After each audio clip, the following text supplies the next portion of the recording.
స్థానిక రుద్రగిరి మండల కేంద్రంలోని బస్టాండ్ ప్రాంతంలో ఆర్టీసీ బస్టాండ్ ఏరియాలో మరి బొందలుగా గత 15 సంవత్సరాలకు వచ్చిన వర్షాలకు గాను అంతా జలమయమైపోయి పూర్తి ఆర్టీసీ బస్సు నడిచే స్థితి లేదు. కనీసం మనుషులు కూడా నడిచే స్థితి లేకుండా బొందలు ఏర్పడ్డాయి.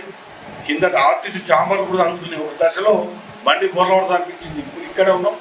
ప్రజలు కూడా మా దృష్టికి తీసుకోవడం జరిగింది. గ్రామ పెద్దలు మరి గ్రామ పరిపాలన సర్పంచులు లేకపోవడం వల్ల గవర్నమెంట్ పెద్దలు ఆశలను అడగానే వారి ఆలోచన మేరకు వారి సూచన మేరకు స్థానిక జేసీపీ ఓనర్లు కానీ ట్రాక్టర్ ఓనర్లు మా గ్రామ చెందమార్చి మరి ఇక్కడ మొరం పోయించి మేమందరం కూడా కాంగ్రెస్ కార్యకర్తలను చదువు చేయించడం జరిగింది.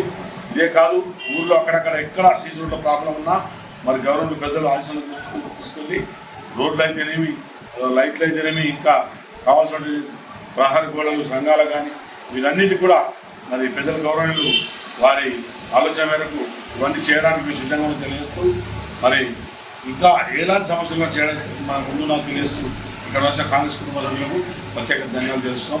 జై కాంగ్రెస్.